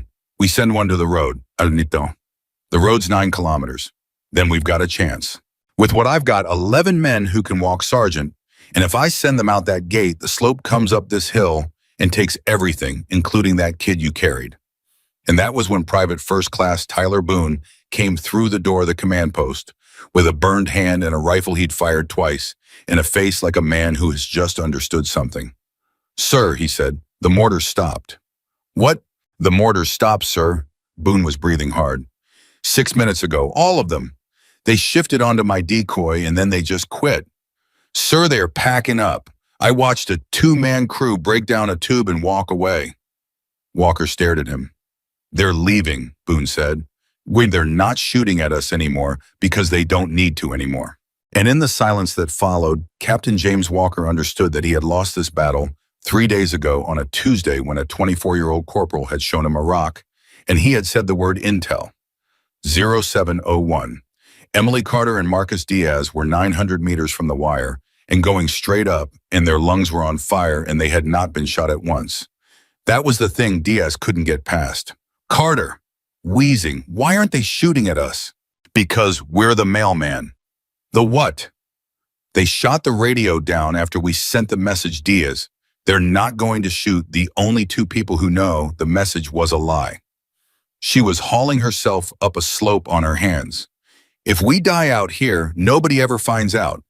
If we live, we run home screaming, and the man on the truck knows exactly what a screaming American does at 7 in the morning. What does she do? She gets on a radio that doesn't work. Diaz stopped for 1 second. Carter, then what are we running for, Emily? Carter turned around on the side of a mountain with no breath in her body and said the sentence that Marcus Diaz would think about for the rest of his life every single time somebody told him a thing was impossible. Because there's one radio on this hill they can't jam, she said, and it's 1,100 meters long and it's made of brass. 0704. They came over the wire at 0704 and Boone hit her so hard he almost knocked her down. You're alive. Boone, get off me. Ammunition. What's on this hill? Carter there. Ammunition. He blinked. 20 rounds 50. Prine's got them. He's had them since 4. He's been trying to get them to your hide for 2 hours and he keeps getting driven back. Emily was already running for the command post. 0705. She came through the door and Captain James Walker looked up. And for 1 second, nobody said anything at all because there was a woman standing in the doorway with a rifle and no eyebrows on the left side and her sleeve burned off at the elbow and blood in her teeth from running. Sir, she said, the wadi's a trap. The convoy's the target, but not in the wadi. It's in our pass. The eastern slope is the ambush, and they've been eating casualties for 3 hours to make us think they were nothing. And the jamming isn't jamming, it's a timer, and we have about 14 minutes. Walker said, I know. Emily stopped. You know. Oh. Mitchell figured it out 4 minutes ago. Walker was pulling his helmet on. Corporal, we can't reach anybody. We can't reach brigade. We can't reach the convoy. We have no radio, no runner who can make 9 kilometers in 14 minutes, and no way to tell 412 people that they are driving into. Sir, I need Prine's ammunition, and I need 30 seconds of your time. Carter, sir, 30 seconds. Walker stopped. Go, he said, 0706. The convoy comes back through the pass at 7:20. They come from the north. The first thing the lead vehicle sees when it clears the bend is our hill. Emily was drawing on the map with her finger, and she was leaving blood on it. Sir, they can't hear us, but they can see us. Walker's eyes came up. They can see the ridge, Emily said. They can see this mountain from 6 kilometers out. And there is one thing in the entire United States Army that a convoy commander cannot ignore, that he has to stop for, that is in his standing orders, that he will halt 412 people for even if he doesn't know why. Mitchell said it before Walker did. Red Star Cluster, he said. Red Star Cluster, Emily said. Sir, it's the abort signal. It means the route is compromised. It means stop where you are. He doesn't have to know who fired it. He doesn't have to hear a word. He just has to see it. Walker was already moving toward the Connex. How many do we have? 2, Boone said. He'd counted them at midnight because he was bored and scared. There's 2 in the pyro locker, sir. Fire them, Emily said. Sir, wait. Everybody stopped. Sir, a star cluster from this hill goes up about 200 meters and it burns for 6 seconds, and this hill sits in a saddle. She looked at him. From the bend in the road, sir, we're behind the North Spur. They can't see us. They can't see this hill until they're already in the pass, and by the time they can see it, they're inside the kill zone. Silence. Then it's useless, Walker said. No, sir. Emily Carter's face did something. It's useless from here, 0708. Absolutely not, Walker said. Sir, Carter, the North Spur is 1,100 meters from this position. It is bare rock. There is no cover, and it is in direct line of sight of every single one of those 300 men on the slope, which is why nobody's on it, because anybody on it dies. Sir, Emily's voice was steady. It's the only piece of ground on this mountain that the road can see. Nobody said anything. Then a voice from the corner said, I'll take it. They all turned. It was Prine. Corporal Prine, who had made up a song with 2 lines that rhymed Carter with harder, who had the courage a room full of friends provides, and none of the kind that operates alone, who had been trying for 2 hours to carry 20 rounds of 50 caliber ammunition uphill to a woman he'd sung about, and had been driven back 4 times and had gone out a 5th time anyway, and was sitting in his corner of the command post with a shredded hand and the ammunition can still between his boots because he had not put it down once. I'll take the spur, Prine said. Emily looked at him. You'll die on the spur, she said. Yeah, probably. Prine's voice was shaking so badly it barely worked. But you can't, because if you go, there's nobody left who can shoot. And if there's nobody left who can shoot, then the flare doesn't matter, because they'll just walk up this hill and finish us and then go do the road anyway. He swallowed. Right, isn't that right? Isn't that the math? Emily Carter said very quietly, that's the math. So I'm the guy. Prine laughed and it came apart in the middle. Carter, I've been trying to bring you bullets for 2 hours. 2 hours. That's all I had to do. Carry a can up a hill, and I couldn't do it 4 times. He looked up and his eyes were red. Let me carry something. 0710. He can't fire 2, Mitchell said. He can barely hold a flare with that hand. He doesn't need to. Carter, if the first one fails, then I fire the second one from here and pray, Emily said. And it won't work and everybody dies, so the first one won't fail. Walker looked at Prine. Corporal, he said, say your name. Prine, sir, Daniel. Where are you from, Daniel? Prine looked confused. Bakersfield, sir? I want to be able to say it right, Walker said. Later, 0712. Preening went over the wall at 0712 with 1 flare in his good hand and no rifle because a rifle weighs 8 pounds. And 8 pounds is time, and Emily Carter lay down behind a rock with 20 rounds of 50 caliber ammunition that a man with a shredded hand had carried up a hill 5 times, and she started killing everyone who looked at him. Diaz, wind, 6 to 8 left to right dropping. Talk to me the whole bomb. Don't stop talking. If you stop talking, I'll think you're dead. I won't stop talking. I won't stop talking, Carter. 0713. He's at 200 meters. He's moving good. The rifle went off. He's clear. 0714. 300. There's a guy on the left gray shirt kneeling. The rifle went off. Clear. 0715. Carter, they see him. They see him. They're all wind. 6 to 8. The rifle went off. And again, and again. Emily Carter fired 6 rounds in 19 seconds at ranges between 400 and 900 meters. And Diaz called every one of them and did not stop talking. Not once, not for a breath, and on a bare rock spur, in the middle of a mountain, a man from Bakersfield who had written a song about a woman he'd never spoken to ran the longest 100 meters in the history of the United States Army. 0716. He's hit. Emily didn't move. Where? Leg, I think Carter, he's down, is he moving? 2 seconds. He's crawling. 0717. How far? 40 meters to the crest. Carter, he's crawling with one hand. He's got the flare in his teeth. The rifle went off. 9 left, Emily said. 0718. Every man on the eastern slope who could see the north spur was firing at it, and Emily Carter was firing back at 800 meters with a bolt-action rifle 1 round at a time. And the thing about that is that it does not work. It cannot work. 9 bullets do not beat 300. But they don't have to beat them. They only have to scare them. Because a man who watches the man beside him die for no reason twice from a direction he cannot identify, stops shooting for 1.5 seconds and puts his head down. And 100 men doing that in a rolling wave from left to right across a slope is not suppression. Technically, it isn't in any manual, but it is 100 men not shooting at a corporal from Bakersfield. 20 meters, Diaz said. 15. Carter, he's 0719. 6, Emily said. He's at the crest. 5. He's up. He's on his knees, Carter. He's on his 0719 and 40 seconds. 6 kilometers north at a bend in a road, the commander of a 412-person convoy that had turned around 11 minutes earlier, on the word of a corporal he had never met, was leaning forward against his windshield looking at a mountain. And a red star cluster went up off the north spur of Raven Ridge and burned in the sky over that valley for 6 full seconds. The convoy stopped. 412 people stopped 300 meters short of a bend that had 300 rifles above it because a man they would never meet crawled 40 meters with a flare in his teeth. 0720. It went up, Diaz was screaming. Carter, it went up. I see it.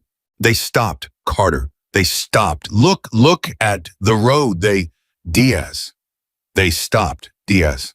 Her voice did not sound like her voice. Where's Prine? Diaz's mouth was still open. He looked back at the spur. 0721. He's down, Diaz said. Moving. 3 seconds. 4. Carter. Is he moving?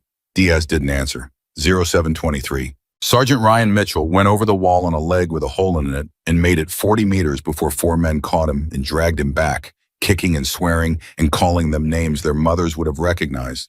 And Captain James Walker stood in the middle of the outpost and gave the only order he had left.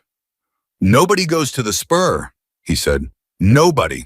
That's an order, and I will court-martial the next man who moves. Sir, he bought us 1,100 meters and I am not spending it, Walker said, and his voice broke completely in the middle of the sentence, and nobody, not one man on that hill, ever mentioned it again. Get on the wall, all of you. Get on the wall, 0726. And on the eastern slope, 300 men who had been sitting still for 3.5 hours waiting for a convoy that was no longer coming, who had lost 11 liters to a rifle they could not find, whose plan had died in 6 seconds of red light, did the only thing left for them to do. They stood up, all of them. Carter. Boone's voice had gone strange and thin. Carter, they're coming. I know. Carter, they're all coming. I know. You've got 5 bullets. Emily Carter put her eye to the scope and found the man on the truck hood 1,100 meters out, walking up her mountain in the open with 240 men behind him, and she felt her heartbeat drop into her hands where it belonged. Diaz, she said. Wind. 5 to 7, Diaz said. Left to right. Steady. Steady's a lie. Say what you see. It's steady, Carter. I'm looking at it. The dust is going one way. It's steady. It's been steady for 4 minutes. Emily Carter took her eye off the scope for the first time in 3 hours and looked at her spotter. Diaz, she said, that's the first time you've ever told me I was wrong. Diaz's chin came up. Yeah, well, good. She put her eye back. You're right. It's steady. 0727, 5 rounds. 240 men walking up a mountain in the open. No hurry, no cover, spread across 900 meters of frontage and 300 more coming off the eastern slope to meet them. And behind Emily Carter, on a hill, she had been on for 74 hours, 49 Americans with an average of 11 rounds apiece. She did the arithmetic. She always did the arithmetic. That was the whole problem with her. That was what her father had given her instead of a college fund, the inability to look away from a number. The number was, they lose. Boone? Yeah. Go tell the captain something for me. Carter, I'm not leaving this rock. Boone, I need you to walk 40 meters and say 11 words, come back, and if you argue with me, I'll shoot you myself and save them a bullet. Boone went. 0729. Sir, Boone came into the CP with his burned hands hanging at his sides like they belonged to somebody else. Carter says to tell you the wind's steady and the sun's behind us. Walker looked up. That's it. That's it, sir. That's the whole thing. She made me say it twice. And Captain James Walker stood in the middle of a plywood room and turned that sentence over. And it took him 4 seconds and then he laughed. And it was the first time anyone on Raven Ridge had heard him laugh in 3 days. Mitchell. Sir. What's behind us? Mitchell was sitting against the wall with his leg out and a 14-year-old boy still holding onto his sleeve like it was the only solid thing left in the world. He looked at his captain. The sun, sir. And what's in front of us? Mitchell's face changed slowly. 600 guys walking east, he said, uphill into it. Every optic they own is looking straight into a sunrise, Walker said. Every scope, every binocular, every set of eyes. And it's going to last about 11 minutes. Mitchell was already trying to stand. 2 men grabbed him and he shoved them off. Sir, permission to do something extremely stupid. Sergeant, Walker said, that's the only thing left on the menu. 0731. Carter 6, what are you asking me for? Sir, I'm asking you to let them come. Say again. Let them come, sir. Don't fire. Not one round, not one. Emily was flat on her stomach with her cheek welded to the stock and her voice was perfectly level. Sir, they've got the sun in their teeth and they can't see our positions. And they've spent 3 days believing they know exactly where every one of us is. And they do. They know where we were on Tuesday. She let out a breath. Sir, everything they know about this hill came from 3 days of watching. And in the last 4 hours, we've moved everything. Silence on the net. You want me to let 600 men walk to my wire. I want you to let them walk to 400 meters, sir, where there is no cover and where their own timeline says they have to be standing up. She swallowed. And then I want every man on this hill to stand up at once. 0733. That's insane, said a specialist named Ruiz out loud to nobody. Yeah, Boone said. He was back on the rock. He was smiling in a way that wasn't right. Yeah, it is. 0735. They came. Nobody fired. That was the hardest 11 minutes in the lives of 49 human beings, and every single one of them, for the rest of their lives, would rank it above everything else. Above the mortars, above the truck, above prying on the spur.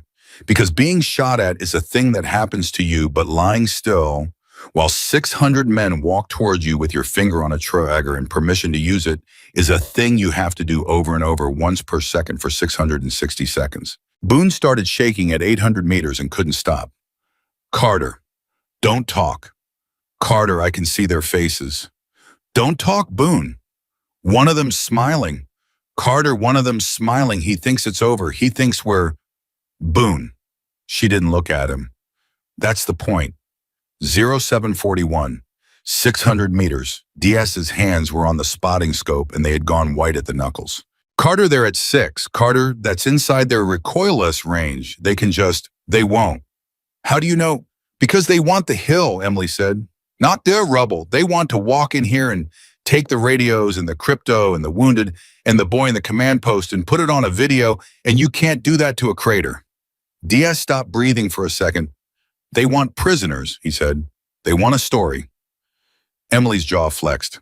So do I. Mom, throw 744. 500 meters and something happened that Emily Carter had not planned for and could not have planned for, and that she thought about every day afterward.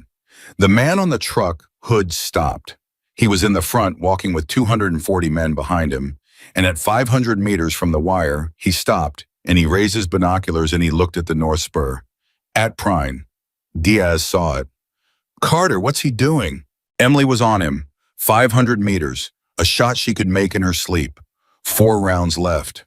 She watched him through the glass, and the man on the truck hood lowered his binoculars and turned to the men behind him and said something, and 40 men peeled off the main body and started moving toward the North Spur. Toward a body. Diaz said, "Why are they going for Prine? He's dead. He's already..." And then Diaz stopped because Emily Carter had made a sound. "He's not dead," she said. "What, Diaz, they don't send 40 men for a corpse?" Her voice had gone somewhere small and terrible. "They send 40 men for a prisoner." 0745. 6 Sector 4 Prine is alive. The net cracked. Say again. "Prine is alive, sir. They're moving on the spur 40 plus. They're going to take him." There was a silence on that net that lasted 3 seconds and contained a full human life. Then Walker said, "Carter, if you fire now, you give away every position on this hill 9 minutes early, and 600 men go to ground and we lose the sun." "Yes, sir." "And if you don't fire, they take him alive." "Yes, sir." "Carter." Walker's voice was almost gentle. "I'm not going to make this call from a plywood room. You've got the glass. You've got the arithmetic. You've been right about every single thing since Tuesday, and I've been wrong about every single thing since Tuesday." A breath. "It's yours, whatever you decide it was the right one. I'm telling you that now before you do it so you don't have to carry it alone at 3 in the morning for the rest of your life." Emily Carter lay in the dirt with 4 bullets and made the worst decision of her life. 0746. "Diaz," she said, "range to the spur. 1110. Wind. 5 to 7 left to right." "Where's Prine?" Diaz found him. He's on his side. He's Carter. He's got his hand up. He's waving them off. He's telling them to..." Diaz stopped. "He's not waving them off," Diaz whispered. Because Corporal Daniel Prine from Bakersfield, California, 26 years old, who had written a 2-line song about a woman he'd never spoken to and had spent the last 4 hours of his life trying to carry her 20 bullets up a hill lying on a bare rock spur with 2 holes in him and 40 men walking toward him, was waving them in. He was waving them in. "Oh no," Diaz said. Oh no, Carter, he's got the second flare," Emily said. 0747. Boone lunged for the radio. "Sir, Prine's got the second." "Boone, sit down." "Carter, we have to..." "Boone, sit down and watch, and don't you ever look away." Emily Carter's voice did not move 1 millimeter. "Because that man is about to do the bravest thing you will ever see in your life, and somebody has to see it." 40 men closed on the spur, and they were not careful because they were closing on a wounded American with 1 hand up, and at 1100 meters through a spotting scope, Marcus Diaz watched Daniel Prine wait until the closest of them was 6 feet away. And then Prine fired a Red Star cluster into the middle of them from a range of 6 feet, 0748. It did not kill them. That's the part nobody understands when the story gets told. A flare doesn't kill 40 men. It killed 2, maybe 3, and it set 4 of them on fire, and it blinded 11, and it did something else, something Emily Carter had not calculated and could never have calculated. It went up. A Red Star cluster fired at ground level into a crowd still went up. It went up 200 meters over the North Spur, and it burned for 6 seconds in the sky over that valley. And 6 kilometers north at a bend in the road, a convoy commander who had stopped 11 minutes earlier and had been arguing with brigade for 9 of them about whether he could resume movement, looked up and saw a second Red Star cluster over Raven Ridge. And he said the words that saved everything. "That's not an abort," he said. "That's a mayday. Somebody's dying up there. Get me air on that hill right now." 0749. "Carter." Diaz was sobbing and calling wind at the same time, and he did not know he was doing either. "Carter, they're on him, their range. 1110 wind. 5 to 7. The rifle went off. 3, Emily said. 0750. She fired the last 3 rounds in 11 seconds, and every one of them hit, and none of them mattered because there were 40 men on that spur, and she had 3 bullets. And when the bolt came back on an empty chamber, Emily Carter lay in the dirt with a rifle she could not use. Diaz. Yeah. Is he still moving? Diaz looked. No, he said. 0751. The main body reached 400 meters, 600 men in the open uphill with the sun in their eyes. And Captain James Walker stood up on a hill in Afghanistan and said one word into a handset that reached every man he had left. He said now, 0751 in 30 seconds. 49 Americans stood up out of positions that had not existed on Tuesday. Every fighting hole on Raven Ridge had been moved in the last 4 hours. Every machine gun had been repositioned. Every man was 30 or 40 or 100 meters from where 3 days of patient enemy observation said he would be, because a corporal had spent 70 hours saying the same thing over and over into a radio that nobody answered. And then at 0343, the radio started answering. The eastern slope had memorized a map. The map was wrong, 0752. It lasted 4 minutes. 600 men in the open at 400 meters is not a battle. It's a mathematics problem, and the mathematics ran the other way for the first time in 3 days.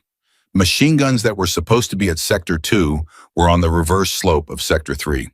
The mortar section that had been destroyed at 0346 had been rebuilt out of 2 tubes and 11 rounds and sat in a hole that had been dug at 0630 in ground that no enemy observer had ever looked at twice. Men who had spent 3.5 hours learning exactly where every American weapon was discovered, that they had learned a lie, and the sun was in their eyes and there was nowhere to go but back down a slope with no cover on it.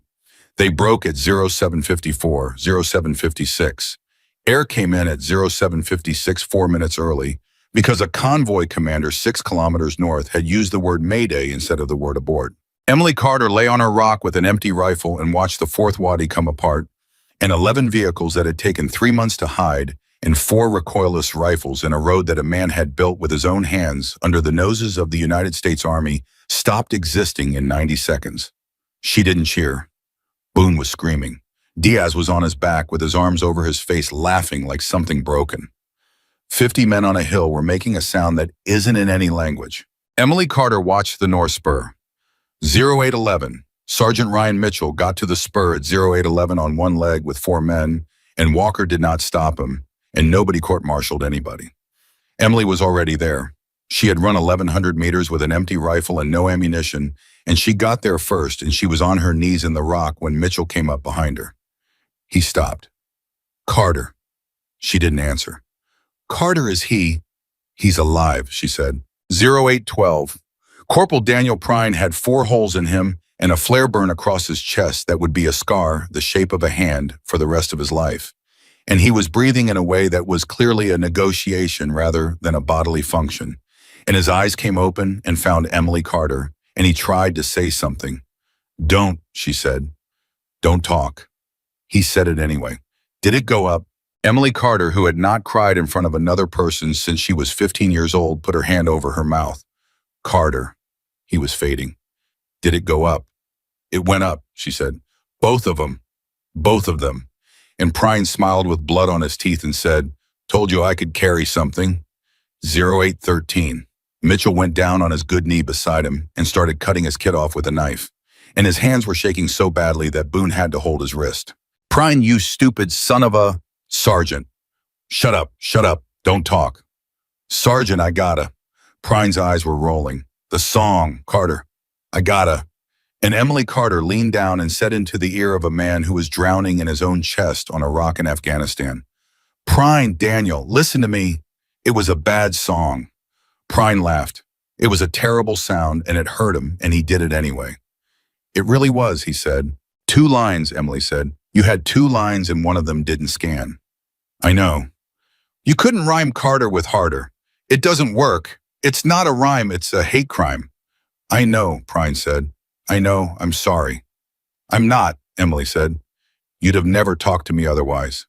0815. The bird came in at 0815 and took Daniel Prine off a rock spur on Raven Ridge. And he lived, and that is the whole of it. He lived. He spent 9 months in Landstuhl and Brook, And he lived and he walks with a cane and he teaches high school history in Bakersfield, California. And there is a photograph on his classroom wall that his students ask about. And he tells them it's a girl he wrote a song about once, 0840. The convoy came through at 0840. 412 people in a line on a road past a hill with 51 Americans on it who had lost 9 and had 11 wounded and had been out of ammunition for 11 minutes when the air came. They didn't know. That's the thing that Emily Carter made peace with eventually, and it took her 4 years. 412 people drove past that mountain at 0840 on a Thursday and looked out the window and saw a scab of HESCO barriers and shipping containers and thought nothing at all. They were tired. They were going home. Somebody in the third truck was asleep. Not one of them knew that at 0720, they had been 11 minutes from driving into a 2-kilometer ditch under 300 rifles, and that they were alive because a corporal from Bakersfield had crawled 40 meters with a flare in his teeth, and because a 24-year-old woman had spent 3 days writing in a green notebook while men sang songs about her. They still don't know. Emily Carter stood on the wall and watched them go past, and she was not thinking about medals. She was thinking good. Good. Keep going. Don't look up here. 1250, Captain James Walker found her at 1250 sitting beside her rifle with the bolt out and the notebook on her knee writing.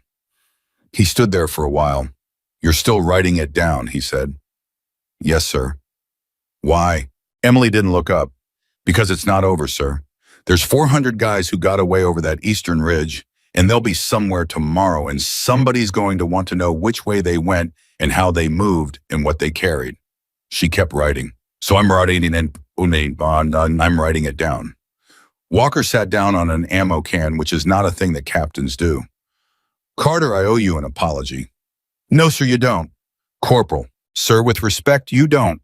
She finally looked up, and her face was filthy, and there were no eyebrows on the left side, and her eyes were absolutely clear. "You told me the truth on Tuesday. You said you were in a box. You were. It wasn't your box. Somebody 400 kilometers away built it and handed it to you, and you had to stand in it." She went back to writing. "You want to apologize for something. Apologize for the box. Don't apologize to me. I don't need it, and it doesn't help anybody." Walker was quiet. "I said denied," he said. 4 men died in 40 feet of open ground." Emily's pen stopped. "Sir," she said, "do you know what I said to myself when the first mortar landed?" "What?" I said, "Finally." Walker looked at her. "I'd been telling everyone for 3 days and nobody believed me. And when it started, I felt this thing go through me. And it was relief, sir, because it meant I was right." Her voice had gone very flat. 4 men died in 40 feet of open ground, and my first feeling was relief that I'd been right about it. "So no, sir, you don't apologize to me. We can both stand in the box." Walker put his face in his hands for a moment. Then he said, "That's the worst thing I've ever heard." "Yes, sir. It's also the most honest thing anybody said to me in 13 years. Sergeant Mitchell said something like that to me on Tuesday," Emily said. "Must be going around." 1410, the last vehicle cleared the switchbacks at 1410, and Raven Ridge stopped existing as a military position 11 minutes later, and 61 soldiers who were now 51 walked off a mountain that nobody in the United States has ever heard of. Mitchell came off it on a stretcher arguing. The boy came off it in a truck holding onto the sleeve of a man from Georgia who had a daughter in Athens who studied plants. His name was Yusuf. He was 14. He had been taken out of a market in front of his uncle 11 days earlier, and he was on that mountain because a man had put a hand on his shoulder and told him to drive. He lived too. Sergeant Ryan Mitchell spent 4 years and a very large amount of his own money on a process that has an acronym nobody outside of an embassy has ever heard of, and it took 4 years, and it worked.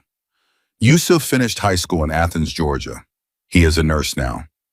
At his graduation, there was a woman in the third row who nobody in his family recognized who clapped once and left before the reception, and Mitchell saw her go and didn't chase her because he knew better. 3 weeks later, the after-action report was 11 pages long, and Emily Carter's name appeared in it 4 times. The first time was in a paragraph about the neutralization of 2 crew-served weapons on the North Ridge. The second time was in a footnote about a vehicle-borne device. The third time was in a line that said, effective delaying fire by an isolated element. The fourth time was in the sentence that a major 400 kilometers away wrote at 0900 on the day it happened, and then read back and then sat looking at for 11 minutes and then did not delete. It said, "The corporal reported this on Tuesday. I did not act." That major is a colonel now. He put that sentence in his own file on purpose, and it cost him 2 years, and he has never once complained about it. And he speaks at Fort Benning twice a year, and every single time he tells the same story, and every single time he says the same thing at the end. He says the information was there. A 24-year-old had it, wrote it down, and told us 3 times. The system did not fail to collect it. The system failed to believe it. 6 weeks later, Emily Carter was back at headquarters, and her story had gotten out ahead of her, the way stories do, and it had gotten bigger and stupider on the way. And by the time she arrived, she had apparently killed 40 men and stopped a truck bomb with 1 shot and carried Prine off the spur on her back. She corrected people for about 3 days. Then she stopped because correcting people took time she didn't have, and because she had figured out something that she never told anybody, which was that the story didn't belong to her anymore. It belonged to a 19-year-old kid in Modesto who called wind with blood in his ear. It belonged to a private from past the Waffle House who pulled an antenna out of a fire with his bare hands. It belonged to a man from Bakersfield who couldn't rhyme. 7 weeks later, a recruit found her outside the sniper school at Fort Benning. He was maybe 20. He was so nervous his voice kept cracking. "Corporal Carter?" "Yeah." "Can I ask you something?" "You can ask." "How do I prove them wrong?" "Emily." Carter looked at him for a long moment, and it would have been so easy to say the clean thing, the thing that ends up on a poster. "Focus on being so good they can't ignore you." She had it right there in her mouth. She didn't say it. "Don't," she said. "Don't what? Don't prove anybody wrong." She shifted her rifle case to the other hand. "Kid, listen. If you're out here trying to prove somebody wrong, then they're still in charge of you. They're setting the test. They're grading it. Every shot you take, you're taking it for towards them." She started walking. "I did that for 2 years, and it made me worse. It made me tight. I missed things." He hurried after her. "Then what do I do? Do the job." That's it. That's it. That's the whole thing. Do the job when nobody's watching and nobody believes you and nobody's coming, and do it again tomorrow and write it down. She stopped and turned around. And when you're right and they don't listen and something bad happens because they didn't listen, don't feel good about being right. Don't ever feel good about being right. That's the one thing I can teach you, and it's the only thing that matters. The kid stood there. "Corporal," he said, "what if I'm scared?" And Emily Carter said, "Good. Scared people check their work." 2 years later. There is a thing that happens now at Raven Ridge, except Raven Ridge isn't there anymore. It's just a saddle between 2 brown mountains with some concrete pads and some wire that nobody ever picked up. But there's a class at Fort Benning, and in that class there's a block of instruction about observation and reporting, and in that block there's a photograph of a page from a green notebook. The page has a sketch of a ridge line on it, 2 lines, one above the other. In the top line there's a notch. In the bottom line the notch is filled. Under it, in small block letters, are 5 words. Nobody will believe the rock. They teach it every year. Not because of the rock, because of the handwriting, which is steady, and because of the date, which is 3 days before anything happened, and because of what it means that a person wrote it down anyway. The last thing, Sergeant Ryan Mitchell called her once 4 years afterward from Athens, Georgia. He didn't say much. He wasn't good at it. He talked about his daughter for a while and about the botany degree and about how she was doing something with all in Kenya now. And Emily listened, and neither of them mentioned the mountain for 11 minutes. Then he said, "Carter, Sergeant, I threw your rifle in the dirt." "I know. I've been trying to say something about it for 4 years, and I can't find it." Emily Carter was quiet for a while. "Sergeant," she said, "you went over a wire and 180 meters of open ground with 300 rifles on it to get a kid you didn't know, and you didn't ask me first, and you didn't wait for permission, and you did it because I told you he was there, and you believed me." She let out a breath. "That's the apology. You already made it. You made it at 0514. You've been trying to say it with your mouth for 4 years, and you said it with your legs in about 9 seconds, and I heard it just fine. Mitchell didn't say anything for a long time. Then he said, "You know what the worst part is?" "What?" "They still tell it wrong. In the bars, they tell it like it was a shot."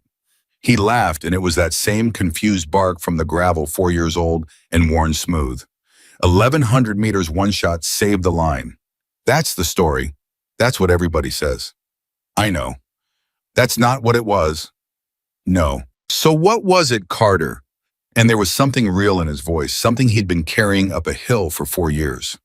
What do I tell people? What was it actually? And Emily Carter, who had been called just a girl on a mountain in a country that never learned her name, gave him the only answer there was. It was a notebook, she said. Nobody laughed.